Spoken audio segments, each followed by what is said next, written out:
আসসালামু আলাইকুম, সবাই কেমন আছেন? আশা করি সবাই ভালো আছেন। আজকে আমি লতি রান্না করবো, দেখতেই আছেন এই শুটকি দিয়ে রান্না করবো লতি। আমি শুটকিগুলো প্রথমে মাথাটি ফালাই দিছি, মাথাটি ভালো লাগে না, কিন্তু এই শুটকিগুলো আমার কাছে ভালো লাগে। আমি বেশিরভাগ এই শুটকিগুলো খাই। তরকারি দিয়ে এগুলো রান্না করলে ভালো লাগে, আর বোনা করলে অন্য শুটকি বোনা করলে ভালো লাগে। আচ্ছা, যাই হোক, এরকমভাবে আমি শুটকিগুলোর ভিতরে গরম পানি দিয়ে দিছি। এখন গরম পানি দিয়ে শুটকিগুলো আমি দিয়ে নিছি। নেওয়ার পরে আমি রান্নার জন্য কড়াই বসায় দিয়ে তেল দিয়ে দিছি, পেঁয়াজ রসুনগুলো দিয়ে দিছি। দিয়া আমি পেঁয়াজ রসুনগুলো ভাজবো। পেঁয়াজ রসুনগুলো ভাজা একটু হালকা বাজা। জানেনই তো আমি শুটকি কেমনে রান্না করি, তো আপনারা যারা আমার ভিডিও দেখেন অবশ্যই জানেন। আচ্ছা, এখন আমি শুটকিগুলো আমি গরম পানি দিয়ে ধুইছি, শুটকিগুলো এই জায়গায় দিয়ে দিব।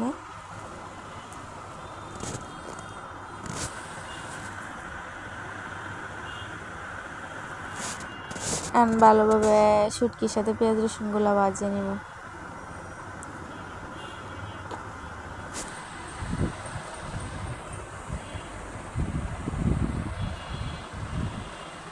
এই যে আমার পেঁয়াজ রসুনগুলো শুটকি ভাজা হয়ে গেছে। এখন আমি এর ভিতরে আলু আর মশলাগুলো, আলুর ভিতরে ছোট আলু নিছি, এর ভিতরে মশলাগুলো আমি পরিমাণ মতো যা যা লাগে আর কি, হলুদ, মরিচ, লবণ এগুলো আর কাঁচামরিচ পরিমাণ মতো দিছি। মানে আমি যেরকম খাই এরকমভাবে দিছি, আর যারা রান্না করবেন আপনারা যেরকম খান এরকমভাবে দিয়া পরে তারপরে কড়াইয়ের ভিতরে দিয়া নাড়াচাড়া দিয়া আমি মিশিয়ে নিয়ে ভালোভাবে ডাইকা দিছি। যেহেতু আমি মশলার ভিতরে আগে পানি দিছি, এই জন্য আর পানি দিলাম না, ডাইকা দিছি। আর এই লতিগুলো আমি কুটে নিছি, লতিগুলো আমি ধুয়ে নিব। ধুয়ে একটু পানি নিয়ে আসছি, এন থেকে ধুয়ে আবার দিব। এই যে আমার এটা ওই দিক দিয়ে হয়ে গেছে, কষানো হয়ে গেছে আর কি। এখন আমি লতিগুলো দিয়ে দেবো।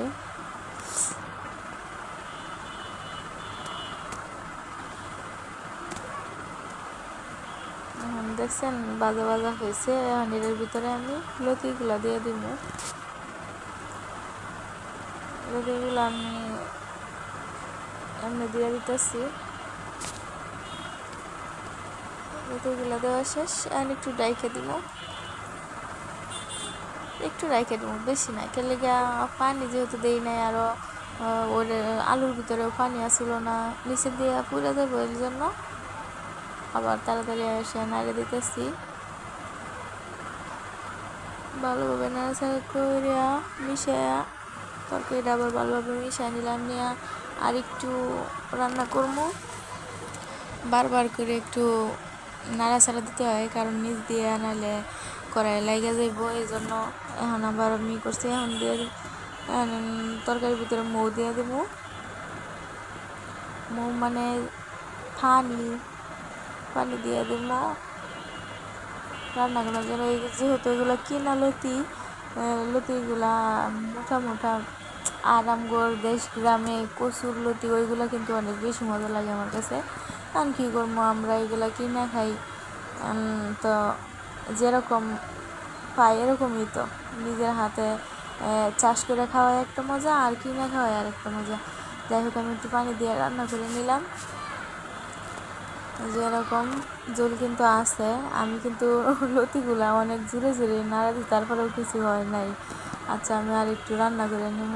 আমি এটা শুকনো শুকনো করে রান্না করবো, এই জন্য আমি আবারও ডাকনা দিয়ে ডাইকা দিব, দিয়ে রান্না করবো। নাড়াচাড়া শেষ হয় আমি ডাইকা দিব।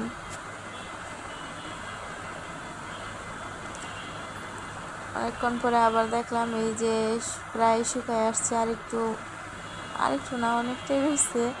আচ্ছা, যাই হোক, এটা আমি শুকায় নিব। এখন আর ডাকনা দিব না, এমনি শুকায় নিব, তাইলে তাড়াতাড়ি শুকায় যাব তরকারিটা। আর যারা যারা আমার পুরো ভিডিওটা শেষ পর্যন্ত দেখছেন তাদের সবাই অনেক অনেক অনেক ধন্যবাদ। সবাই পাশে থাকবেন, ভালো থাকবেন, সবাই সুস্থ থাকবেন, আর সবাই সাপোর্ট করবেন। আর এভাবে সবাই রান্না করে দেখবেন, অনেক মজা হয় খাইতে। আবারও সবাই অনেক অনেক ধন্যবাদ। ভালো থাকবেন, সুস্থ থাকবেন। আল্লাহ হাফেজ। আসসালামু আলাইকুম।